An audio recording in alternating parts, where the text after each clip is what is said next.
నిన్న అసెంబ్లీలో జగన్మోహన్ రెడ్డి గారు ప్రతిపక్ష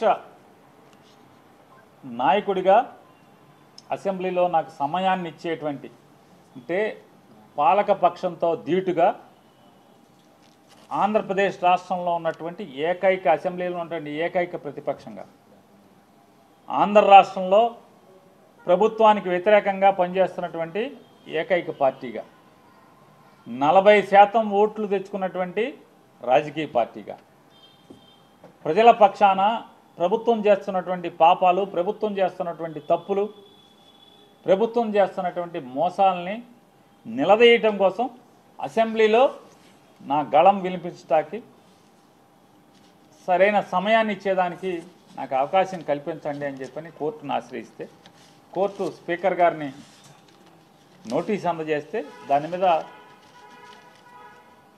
ఏమాత్రం వయసుకు కానీ ఆ కుర్చీకి కానీ కూర్చున్న కుర్చీకి కానీ విలువివ్వకుండా మరిచి మాట్లాడేటువంటి అవాకులు చవాకులు పేలుతున్నటువంటి ఆ వ్యక్తి మాట్లాడుతుంటే అతనికి తందానా అని భజన కొడుతూ కామినేని శ్రీనివాస్ గారు కైకులూరు శాసనసభ్యులు మాజీ మంత్రివర్యులు 5 ఏళ్ళు దాదాపు 4.5 ఏళ్ళు నారా చంద్రబాబు నాయుడు గారితో పాటు మంత్రి పదవి ఎలగెట్టినటువంటి కామినేని శ్రీనివాస్ గారు లేచి మాట్లాడతాడు తనకు తనే. ఈరోజు దాకా ఏ రోజు కైకులూరులో దారుణాలు జరిగిన, కైకులూరులో కష్టాలున్నా, కైకులూరులో రోడ్లు బాగోపోయినా, కైకులూరులో గ్రామాలకు మంచినీళ్ళు రాకపోయినా, కైకులూరులో ప్రజలకు కష్టాలు ఎదురైనా, కైకులూరులో ఒక దళిత వాడ మీద జనసేన పార్టీకి సంబంధించిన వాళ్ళందరూ కూడా కిరాతకంగా పైశాచికంగా కత్తులతో దాడి చేసి హత్యాయత్నం చేస్తే దాని మీద ఏ రోజు కూడా మాట్లాడ్డాయన. పోలీసుని ఏ రోజు కూడా దండించడు, ఒక్కడిని నిలదీయడు. ఏంట్రా నా నియోజకవర్గంలో ఈ పాపాలు ఏంట్రా అని చెప్పని ఆయనే ఫోన్ చేసి సరెండర్ చేస్తాడు. ఎస్పీకి ఫోన్ చేసి వాళ్ళ జోలికి వెళ్ళొద్దని చెప్తాడు. ఆ పెద్ద మనిషి గారు నియోజకవర్గంలో పరిస్థితుల గురించి మాట్లాడకుండా ఆయన అసెంబ్లీలో మాట్లాడతాడు. సినిమాల గురించి, సినిమా రేట్ల గురించి, సినిమా వాళ్ళు వచ్చారని చెప్పాను. అదేమన్నా అసెంబ్లీలో జరుగుతున్నటువంటి అంశమా? అదేం చర్చ జరుగుతుండగా ఈయనేమన్నా లేచి మాట్లాడా? అది కూడా కాదు. లేచి తగుదనమ్మా అని మాట్లాడతాడు. ఏం మాట్లాడతాడు? చిరంజీవి గారినంట సినిమా వాళ్ళందరినీ కూడా నడిపించి వచ్చాడంట. నడిపించి వచ్చి నేను రాను మాట్లాడతాకి వచ్చిన తర్వాత వాళ్ళందరూ వచ్చాక మన సినిమాటోగ్రఫీ మంత్రితో మాట్లాడుకుని పొమ్మనండి వాళ్ళని, నేను రానని చెప్తే చిరంజీవి గారు పెద్ద పెద్ద అరుపులు అరిచాడంట, రంకులు వేసాడంట. తమాషాగా ఉందా అది ఇదని వెంటనే భయపడి జగన్ గారు వచ్చి వాళ్ళతో చర్చలు జరిపాయంట. అరే వయసుకి, హోదాకి ఎమ్మెల్సీ చేసాం, మంత్రి చేసాం, మళ్ళీ ఇప్పుడు ఎమ్మెల్యేగా ఎలగబెడుతున్నాం. 80 ఏళ్ళ వయసు. ఇది విచక్షణ, ఇంగిత జ్ఞానం ఏంటయా అంటే గోతిగాడి నక్కలాగా మంత్రి కావాలి. ఆ సత్యకుమార్ గారిని రేపో మాపో పీకేస్తే మంత్రి ఇస్తాడేమో, లేదంటే 21 ఖాళీ ఉంది కదా దాంట్లో మంత్రి పదవి. ఈ వయసులో కూడా ఊరు పొమ్మంటుంది, కాడి రమ్మంటుంది. 80 ఏళ్ల వయసులో పచ్చి పాపం మాటలు మాట్లాడటం అవసరమా ఆయనకి? అసత్యాలు.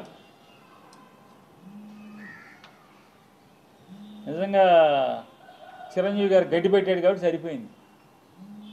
వాళ్ళ తమ్ముడు గారు మాట్లాడినప్పుడు మళ్ళీ తమ్ముడు బాధపడతాడేమని సైలెంట్గా ఉండకుండా అదృష్టవశాత్తు బాలకృష్ణ లేచాడు. బాలకృష్ణ లేచి అంటే బాలకృష్ణకి బాధ ఏంటంటే ఇప్పటికే చచ్చిపోతున్నాడు బాలకృష్ణ.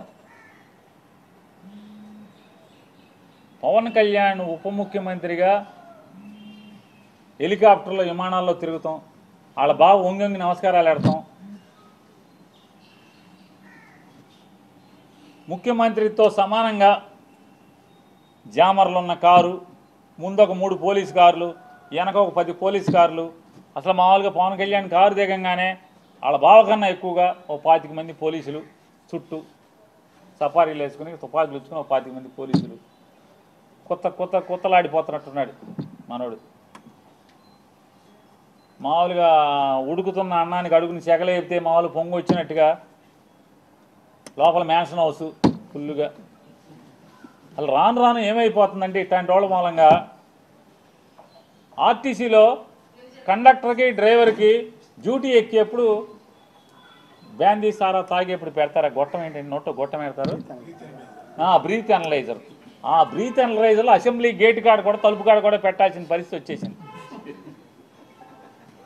రాబోయారు ఇక మామూలుగా ఇట్లాంటి వాళ్ళు ఉంటే ఇక అంతే కదా. ఏమవుద్ది?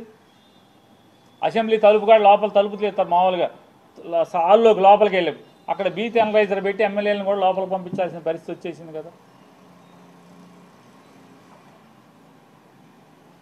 తప్ప తాగి కళ్ళు నెత్తికెక్కి మాట్లాడతాడు. సైకో అంటాడు. ఎవడు సైకో? బాలకృష్ణ అనేవాడు సైకో. ఎందుకు సైకో?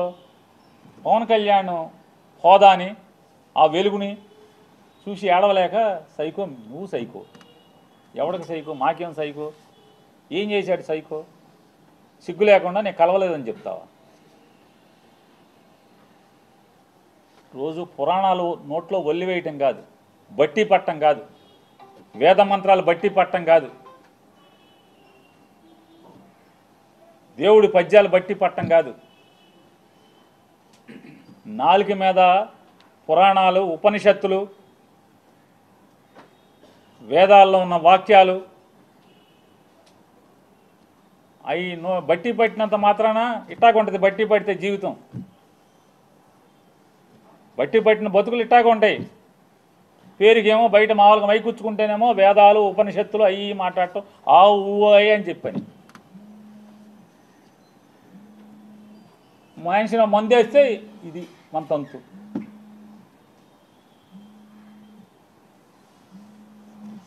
కామినేని శ్రీనివాస్ చిరంజీవిని పొగుడుతున్నాడు. ఆకాశానికి చెబుతున్నాడు చిరంజీవిని. చిరంజీవి ముఖ్యమంత్రిని రంకెలేస్తే జగన్ బయటికి పరిగెత్తుకొచ్చాడు అని ఆకాశాన్ని లేపితే ఈయన ఉండబట్టలేకపోయాడు. లేచిపోయి వెంటనే కామినేని శ్రీనివాస్ గారు సైకో అప్పుడు వచ్చారు కదా సినిమా వాళ్ళు అది ఇదని. సాక్షాత్తు బాలకృష్ణ నాతో ఫోన్లో మాట్లాడాడు. నాతో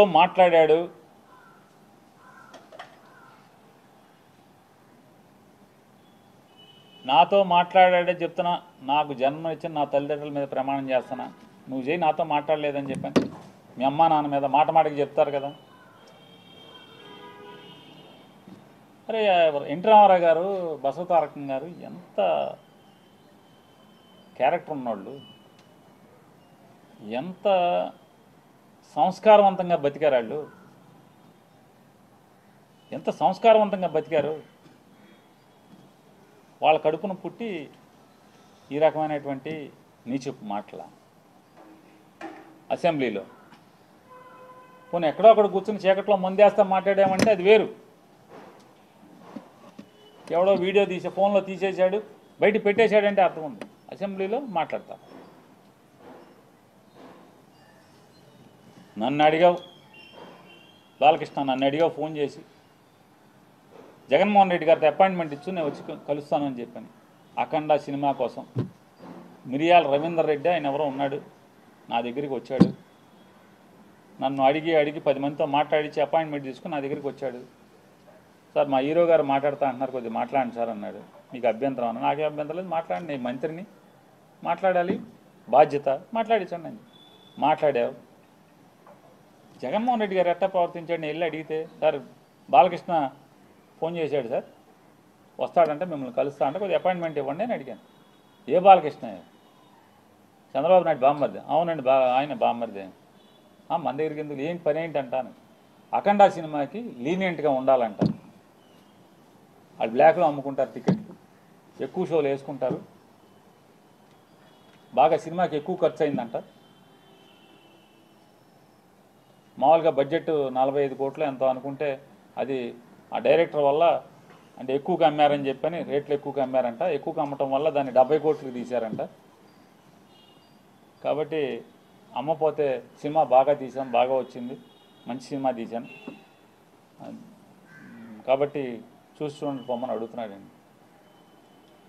సరే ఏదో ఒకటి మాట్లాడేది సరే, వాళ్ళకి ఏమైనా సాయం కావాలంటే చేసి పెట్టని చెప్పి అంత హుందాగా ప్రవర్తించినటువంటి జగన్మోహన్ రెడ్డి గారి గురించి మాట్లాడే భాష. వాళ్ళ తండ్రి గారు ఏం చేశాడు మీకు సాయం తెలీదా? యావజ్జీవ కారాగారం అనుభవించాల్సినోడు కదా. జీవితంలో మర్చిపోతాడు ఎవడన్నా? మనిషి జన్మెత్తినోడు చిన్న సాయం చేస్తే ఎవరు కూడా మర్చిపోరు. అట్లాంటిది ఏమవ్వాలి? ఏం చేశారు? కొడుకు సాయం చేశాడే తెలీదా? చేశాడు కదా అడగంగానే. మీరు రాబాబా మేము జగన్ దగ్గరికి రామని చెప్పు, తప్పే ఉంది. రాజకీయంగా వాడుకో, మేము ఎప్పుడు జగన్ కలవలేదని చెప్పు, తప్పే ఉంది. నిజమే కదా, జగన్మోహన్ రెడ్డి గారిని ఎప్పుడు కలవలేదు, ఓకే. అంతేగాని నేను రానన్నాను, ఎవడు రానన్నది? ఎవడు? హాస్పిటల్ బిల్లు కోసం డాక్టర్ హరికృష్ణ ఎవరైతే ఆరోగ్యశ్రీ చూసేవాడు హరికృష్ణతో మాట్లాడలేదు?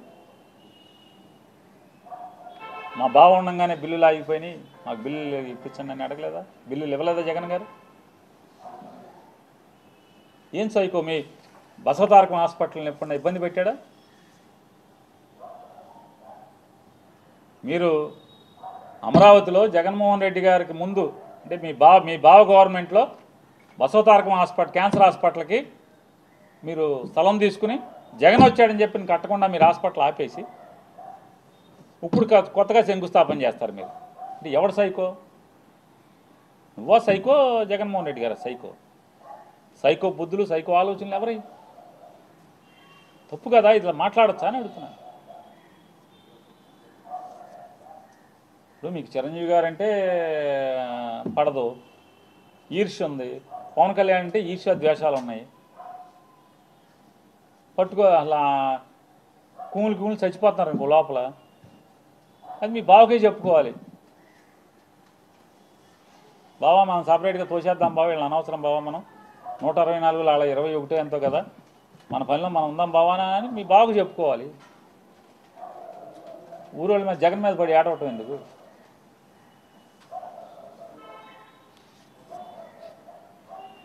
నిజంగానే ఈ కామినేని శ్రీనివాసు ఇట్లాంటి అవాకులు చవాకులు తప్పుడు మాటలు నిజంగా చిరంజీవి గారికి విలువిచ్చి మర్యాద ఇచ్చి సొంత అన్నలాగా ఆయన్ని ఆత్మ అభిమానంతో చూసుకుంటే చివరికి పవన్ కళ్యాణ్ ఇట్లాంటి చాలామంది ఇట్లాంటి తప్పుడు మాటలు మాట్లాడి ఎన్ని నిందలు మోసాం ఈరోజు దాకా కూడా. దాదాపుగా ఒక 3-4 సంవత్సరాలుగా ఎన్ని నిందలు మోస్తూ వస్తున్నాం. నిజంగా చిరంజీవి గారు ఇవాళ రాసినటువంటి ఉత్తరమే పవన్ కళ్యాణ్ వాగినప్పుడే రాసి ఉంటే కనుక అతను నోరు మూతపడేది, జగన్ గారి మీద కూడా ఇంత విషం చిమ్మేటువంటి పరిస్థితులు ఉండేవి కాదు. సరే మంచికో చెడుకో చిరంజీవి గారిని కూడా స్వాగతిస్తున్నాను. ఇట్లాంటి దుర్మార్గులు కామినేని శ్రీనివాసు, బాలకృష్ణ లాంటి తప్పుడు మాట్లాడేవాళ్ళు, దుర్మార్గులు, కిరాతకులు, నోళ్లు మూయించేటువంటి మంచి పని ఇవాళకైనా చేశారు చిరంజీవి గారు. ఆయన తక్షణం స్పందించినందుకు మనస్ఫూర్తిగా ఆయన స్వాగతిస్తున్నాం. ఆయన మాటల్ని ఆయన రిలీజ్ చేసినటువంటి ఆ ఉత్తరాన్ని, జరిగిన సంఘటనలు చెప్తూ అంటే అంత గొప్పగా వాళ్ళని చూస్తే ఈ రోజుకి మేము తప్పులు చేసి ఉంటే సినిమా ఇండస్ట్రీ పట్ల మేము తీసుకున్న నిర్ణయాలు తప్పుడు నిర్ణయాలు అయితే నారా చంద్రబాబు నాయుడు గారిని, పవన్ కళ్యాణ్ గారిని ఇద్దరిని నేను నిలదీస్తున్నాను. మేమిచ్చిన జీవో ఈ రోజుకి మీరు ఎందుకు ఇంప్లిమెంట్ చేస్తున్నారు? రద్దు చేయాలి కదా. మా నిర్ణయం తప్పుడుదైతే, సినిమా పరిశ్రమ పట్ల మేము తీసుకున్న నిర్ణయాలు తప్పుడు నిర్ణయాలు అయితే మీరు ఎందుకు రద్దు చేయట్లేదు? అదే జీవోను అనుసరించి వాళ్ళకి మీరు అందరికీ సినిమా రేట్లు ఎందుకు మీ దగ్గరికే రావాలని ఎందుకు కోరుకుంటున్నారు? ఆ రోజు జగన్మోహన్ రెడ్డి గారు సినిమా వాళ్ళని కాళ్ళకాడికి పిలిపించుకోవడం అని మీరు దుర్భాషలాడింది. మరి ఇవాళ మీరేం చేస్తున్నారంటున్నారు? ఎవరి కాళ్ళు బ్లాక్లో అమ్ముకోవచ్చు కదా, మీరెందుకు నియంత్రిస్తున్నారు? మీరెందుకు నియంత్రిస్తున్నారు? మీ కాళ్ళకాడికి ఎందుకు రావాలని కోరుకుంటున్నారు?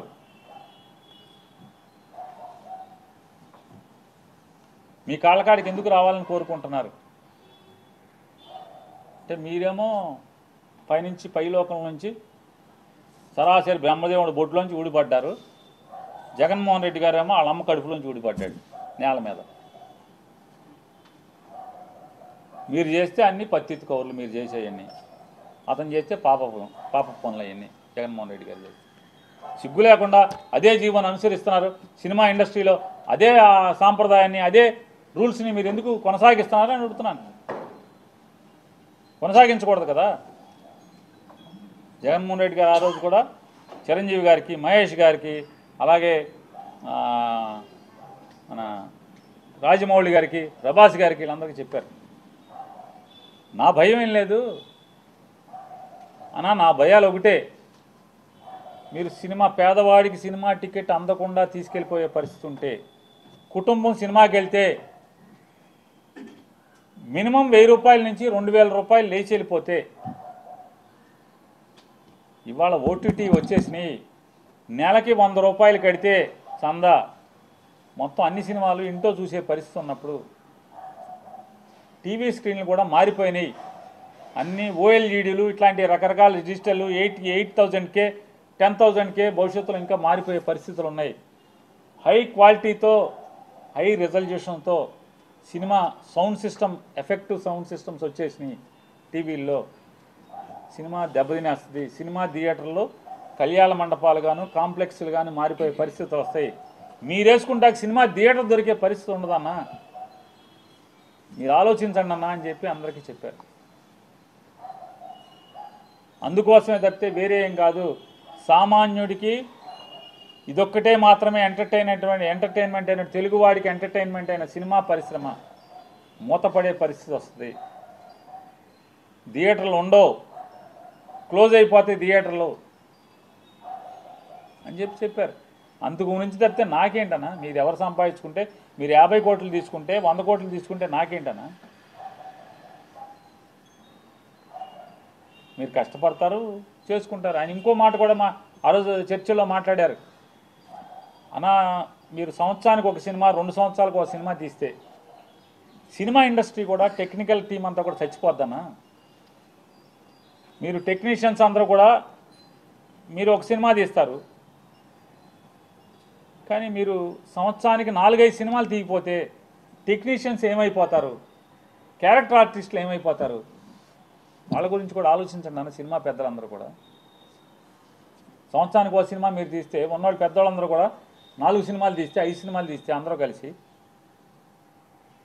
మరి క్యారెక్టర్ ఆర్టిస్టులు చిన్న నటులు భోజనం ఎట్లా?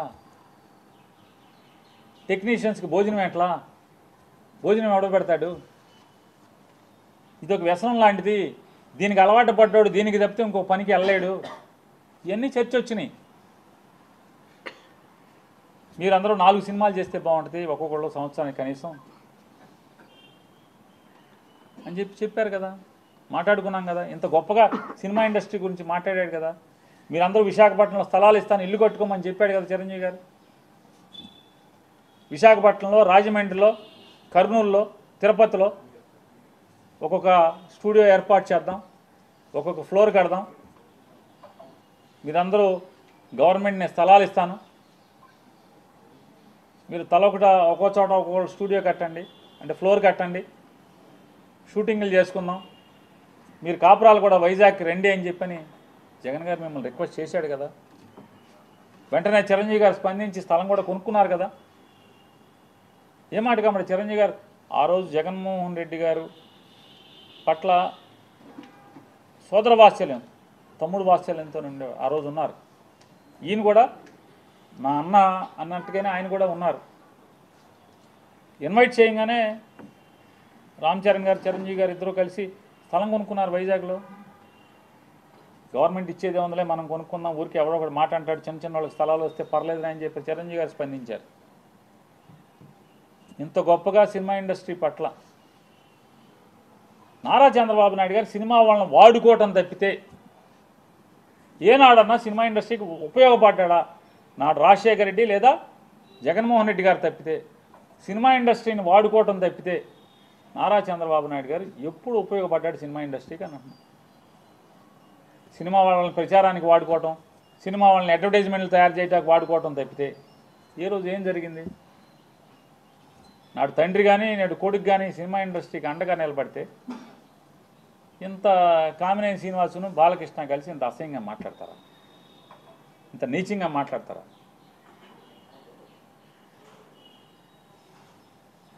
మరొకసారి చిరంజీవి గారికి థ్యాంక్స్ చెప్తూ, ఇట్లాంటి పాపాత్మల నోళ్ళు మూయించడానికి, నోట్లో గడ్డి పెట్టడానికి మీరు ఇండియాలో లేకపోయినా విదేశాల నుంచి స్పందించి మీరు పెద్ద మనసుతో మీరు ఉత్తరం రాసినందుకు, ఈ ప్రపంచానికి జరిగిన నిజాల్ని తెలియచెప్పినందుకు మరొకసారి ఆయనకి